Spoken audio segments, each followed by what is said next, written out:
नमस्कार, आपका बहुत बहुत स्वागत है आप ही के YouTube channel Straight Tech Academy में। आज हम आपको पढ़ाएंगे सोने का हिरण के शब्दार्थ और उसके प्रश्न उत्तर। और अगर आप फुल सिलेबस करना चाहते हैं तो सोचिए नहीं, इस चैनल को सब्सक्राइब कीजिए, लाइक कीजिए, शेयर कीजिए, कमेंट कीजिए। क्लास 6 से क्लास 12 तक आप हमारे चैनल से पढ़ सकते हैं, इंग्लिश, हिंदी, कंप्यूटर और सीख सकते हैं सब कुछ। तो चलिए सबसे पहले शब्दार्थ करते हैं। सोने का हिरण। छकाया, तंग किया। निशक्त, कमजोर। मंशा, उद्देश्य। षड्यंत्र, साजिश। दृढ़ता, मजबूती। चौकसी का अर्थ है सावधानी। विचलित, अशांत। कतार, भयभीत। उल्लंघन, ना मानना। विलाप, रोना। शत विषित, तोड़ देना। शत विषित करना, तोड़ देना। अंतपूर्ण, जहां रानियां रहती हैं। और अर्थहीन, बेकार। और अब हम करेंगे इस पाठ के प्रश्न उत्तर। तो शब्दार्थ हमने कर लिए, तो अब प्रश्न उत्तर पे चलते हैं। प्रश्न संख्या 1। राम को कुटी से निकलते देखकर मायावी हिरण क्या करने लगा? जब राम कुटिया से निकलने लगे श्री राम, तो जो मायावी हिरण था वो कुलाचे भरने लगा। कुलाचे भरने लगा मतलब कि जंप करने लग गया, ऐसे इस तरह से, ऐसे जैसे हिरण जंप करते ना, इस तरह से। तो वो राम को देखते ही, राम जब श्री राम कुटी से निकलते ही मायावी हिरण कुलाचे बनने लगा। इस तरह से आपको करना है। और कुलाचे क्या होते हैं मैंने आपको बता दिया। अब आते हैं अगले प्रश्न पे। राम का बाण लगने पर मारीच बने हिरण ने क्या किया? जो हिरण था, जब श्री राम का बाण उसको लगा, जो मारीच बना हुआ था हिरण, तो धरती पर पड़े हुए वह जोर से चिल्लाया और वो गिर गया। और फिर वो जोर से चिल्लाया, हा सीते, हा लक्ष्मण। ध्वनि ऐसी थी, यानी आवाज ऐसी थी जैसे बाण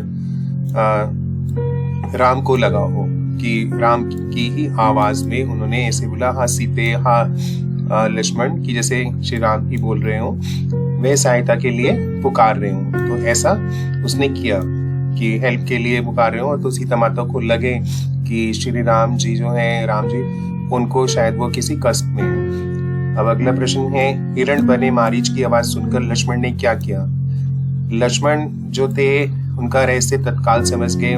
ये समझ गए कि ये कोई मायावी है, कोई छल कर रहा है, राम की तरह की आवाज निकाल रहे हैं। उन्होंने बाण चढ़ाकर धनुष दृढ़ता से पकड़ लिया। उन्होंने धनुष में बाण चढ़ाया और मजबूती से पकड़ लिया और चौकसी बढ़ा दी, यानी सतर्कता बढ़ा दी कि वे राक्षसों की अगली चाल का सामना करने के लिए तैयार थे। वो समझ गए कि शायद कोई राक्षस है, कोई मायावी है, तो वो कुछ ना कुछ और करेगा। तो उसके लिए वो अपने आप को उन्होंने तैयार कर लिया कि उनका सामना करेंगे, उनको मार गिराएंगे। और साथ ही राम का आदेश भी उन्हें याद था कि सीता माता को अकेला नहीं छोड़ना। और आप आगे बढ़ते हैं। हिरण बने मारीच की आवाज सुनकर लक्ष्मण ने क्या किया? देखो, जो मारीच था वो हिरण बना हुआ था। जब उसकी आवाज सुनी तो तत्काल समझ गए, बाण चढ़ाकर धनुष को दृढ़ता से पकड़ लिया। राक्षस की चाल का, उन्होंने सोचा कि राक्षस हैं, तो उन्होंने उनकी चाल का सामना करने के लिए तैयार थे। उन्होंने राम का आदेश भी याद था कि सीता माता को अकेले नहीं छोड़ना। तो ये भी हमने आपको पहले कराया, दोबारा से भी कर लिया। ये काफी इम्पोर्टेंट था, तो एग्जाम में कई बार आता है। हिरण बने मारीच की आवाज सुनकर सीता की क्या दशा हुई? सीता वह आवाज सुनकर विचलित हो गई, परेशान हो गई, क्योंकि उनको लगा कि श्री राम जी जो हैं वो किसी कष्ट में है, क्योंकि उनकी आवाज आ रही थी। ऐसा कि दौड़कर कुटिया के वो द्वार पर आ गई, डोर पर आ गई। उन्होंने लक्ष्मण से कहा कि तुम जल्दी जाओ, लक्ष्मण तुम जल्दी जाओ, जिस दिशा से आवाज आई है, जिस तरफ से आवाज आ रही है, और उसी ओर जाओ। और तुम्हारे भाई किसी कठिन संकट में फंस गए हैं। तो वो आवाज सुनकर ऐसा उनको लगा कि कोई कठिन संकट आ गया है, जिसमें राम जी हैं वो फंस गए हैं, मुसीबत में आ गए हैं। तो लक्ष्मण की हेल्प मांगने के लिए उन्होंने बोला, लक्ष्मण को कहा कि तुम मेरी मदद करो और उसी दिशा में जाओ जहां से ये आवाज आ रही है। तो इस तरह से आपको इस प्रश्न का उत्तर लिखना है बच्चों। और अगला प्रश्न है, सीता द्वारा भाई राम की सहायता के लिए भेजे जाने पर लक्ष्मण ने क्या कहा? भाई सीता माता ने कहा कि जाओ उस दिशा में जाओ, जैसा भी हमने पढ़ा कि जहाँ से आवाज आ रही है शायद तुम्हारे भाई तुम्हारे भ्राता किसी कठिन संकट में है। तो सीता को राक्षसों की चाल के विषय में समझाया लक्ष्मण जी ने कि ये राम जी नहीं है, ये शायद किसी मायावी की है, राक्षसों की चाल है। और जब सीता ना मानी तो सीता माता जो थी उन्होंने कहा नहीं ऐसा नहीं है, ये श्री राम की आवाज है। तो वो विचलित हो गई थी इस बात को लेकर और वो फिर मानी भी नहीं इस चक्कर में। तो मजबूर होकर राम की सहायता के लिए वह चले गए। सीता माता ने आग्रह किया बहुत ज्यादा, रिक्वेस्ट की जाओ कि तुम्हारे भैया जो हैं वो कठिन कष्ट में है भ्राता, तो वो उनके कहने पर फिर उनको जाना ही पड़ा। अब अगला प्रश्न है, सीता द्वारा भाई राम की सहायता के लिए भेजे जाने पर लक्ष्मण ने क्या किया? देखो सीता को राक्षसों की चाल के विषय में समझाया पर नहीं मानी तो फिर उनको जाना पड़ा, तो ये अभी हमने पढ़ा। अगला प्रश्न है, लक्ष्मण के सीता के पास से जाने पर रावण ने क्या किया? देखो जब लक्ष्मण जो है सीता माता को छोड़कर चले गए तो रावण तो इसी ताक में था कि जैसे ही लक्ष्मण सीता माता को छोड़ के जाएंगे और वो उन्हें वो बंदी बना के लेके जाएंगे। तो रावण सीता के पास आया, उसने सीता की प्रशंसा की, उनकी प्रेस के अपना परिचय देकर सीता को लंका की रानी बनने को कहा कि तुम मेरे साथ चलो और लंका की रानी बन जाओ। और इसके बाद अगला प्रश्न है, रावण के प्रस्ताव पर सीता ने क्या किया? देखो सीता क्रोधित उठी, उन्होंने उस पर गुस्सा किया, कहा मैं प्राण त्याग दूंगी, मैं अपनी जान दे दूंगी लेकिन तुम्हारे साथ नहीं जाऊंगी। मैं राम की पत्नी हूँ और उनकी अर्धांगिनी हूँ और वे महाबलशाली हैं, तुम्हें उनकी शक्ति का अनुमान नहीं है, तुम चले जाओ नहीं तो तुम्हारा सर्वनाश हो जाएगा। तो ऐसा उन्होंने बोला सीता माता ने रावण को। और उसके बाद अब आगे चलेंगे, अब प्रश्न करेंगे, सीता के साथ चलने के लिए मना करने पर रावण ने क्या किया? भाई रावण ने सीता की बात अनसुनी कर दी क्योंकि वो तो उसको लेके जाना ही चाहता था। तो जो वो बोल रही थी वो उन्होंने उसको इग्नोर कर दिया और खींचकर उन्हें रथ में बैठा लिया। अपने रथ में सीता प्रयास करती रही, कोशिश करती रही, पर किसी तरह से वो रावण के चुंगल से मुक्त नहीं हो पाई। कोशिश तो कर रही थी कि वो उनके साथ ना जाए और अपने आप को बचा सके, पर ऐसा नहीं हुआ। स्वयं को असहाय पाकर वह विलाप करने लगी। उन्हें लगा कि अब वो अकेली हैं, काश वो लक्ष्मण की बात मान लेती, पर उन्होंने नहीं मानी थी। तो राम जी की कठिन मुसीबत में जाने के लिए जब उनको लगा कि वो फंस गए हैं तो उनके लिए उन्होंने उनको लक्ष्मण को भेज दिया उनकी मदद के लिए, पर ऐसा हुआ नहीं। अब वो अकेली रह गई हैं तो वो ऐसा है प्रतीत हो रहा उनको कि मैं अकेली हूँ और विलाप करने लगी। वो रोने लग गई, बोले हाँ राम हाँ लक्ष्मण, हे राम हाँ लक्ष्मण पुकारती रही राम और लक्ष्मण को। और राम का रथ जो था रावण का जो रथ था वो लंका की ओर उड़ चला क्योंकि अब उनको कोई बचाने वाला रावण से सीता माता को नहीं था। और रावण ने क्या किया, अपना रथ को फिर लंका की तरफ लेकर वो उड़ने लग गया, उड़ चला और सीता माता को साथ लेकर। और मार्ग में सीता किसे क्या कह रही थी? जब वो जा रहे थे लंका की तरफ, रावण सीता का अपहरण करके उन्हें बंदी बना के लेके जा रहा था, तो मार्ग में वह पशुओं पक्षियों पर्वतों नदियों से कहती जा रही थी कि उनमें कि कोई उनके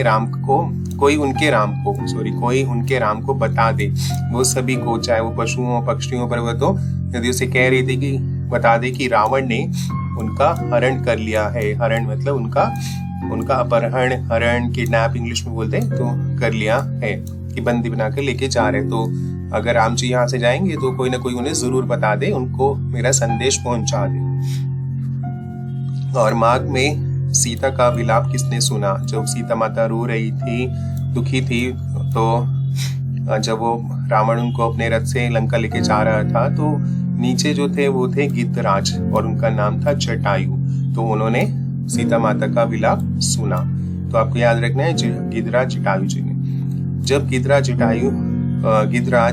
जो थे वो गिद्धों के राजा थे, उनका नाम जटायु था। जब गिद्धराज जटायु ने सीता की मदद करनी चाही तो रावण ने क्या किया? जब देखा गिद्धराज जटायु ने कि रावण जो है कोई मायावी जो है वो सीता माता को जबरदस्ती उनका हरण करके रथ में लेके जा रहे हैं, तो उनको बचाने की कोशिश करनी चाहिए जटायु ने। तो गिद्धराज जटायु ने, तो रावण ने जटायु के क्या कर दिए? उनके पंख काट दिए और जटायु अब उड़ नहीं सकता था, वो धड़ाम से नीचे गिर गया। वह सीधा धरती पर आकर गिरा और फिर रावण अपने रथ पे सीता माता का हरण करके उनको लंका ले गया। और अब आगे बढ़ेंगे। रावण के चंगुल से ना बच पाने पर राम को सूचना देने के लिए सीता ने क्या किया? उन्होंने देखो ऐसा किया कि उन्होंने अपने आभूषण, अपने जो जेवर थे, ज्वेलरी थी, वो उतार कर फेंकना शुरू कर दिया। कि सोचा कि राम जी यहाँ से आएंगे तो उनको शायद उनका कोई ज्वेलरी, कोई जेवर, आभूषण जो है वो मिल जाएगा रास्ते में, उन्हें पता चल जाएगा कि इधर से गई हैं सीता माता। आभूषण जो थे वो वानरों ने उठा लिए। उन्हें आशा थी कि वानर के पास ये आभूषण देखकर राम समझ जाएंगे, उन्हें पता चल जाएगा कि सीता किस मार्ग से गई हैं और उसी मार्ग से उन्हें खोजते हुए वो उनको बचा लेंगे, वहां पर आ जाएंगे रावण के और फिर उनको बचाएंगे। तो रावण ने सीता को आभूषण फेंकने से क्यों नहीं रोका? भाई रावण ने सीता को आभूषण फेंकने से नहीं रोका। उसे लगा कि सीता शोक में ऐसा कर रही है कि वो बहुत दुखी है और वो अब इसी शोक में है कि भाई उसका हरण हो गया है, तो दुख में है, तो शायद वो अपनी ज्वेलरी जो है, आभूषण जो है वो फेंक रही है। पर रावण को इस बात का ज्ञात नहीं था कि वो राम को समझाने के लिए कि वो किस मार्ग से गई हैं, वो ऐसा कर रही थी। रावण ने सीता को कहाँ बंदी बनाया? रावण ने सीता को बंदी बनाया था अशोक वाटिका में, और ये बहुत ही इंपॉर्टेंट है, आपको ये याद रखना है। तो आज हमने प्रश्न किए इस पार्ट के। Thanks for watching. ऐसे आप सभी पार्ट के करना चाहते हैं तो प्लेलिस्ट का लिंक डिस्क्रिप्शन बॉक्स में, वहां से आप पढ़ सकते हैं। और चैनल को भी सब्सक्राइब कीजिए। मैं आपका फुल सिलेबस अपलोड कर रहा हूँ, इंग्लिश का, कंप्यूटर का और हिंदी और सोशल साइंस। तो subscribe, like, comment and share करना ना भूलें। Bye students and have a good day.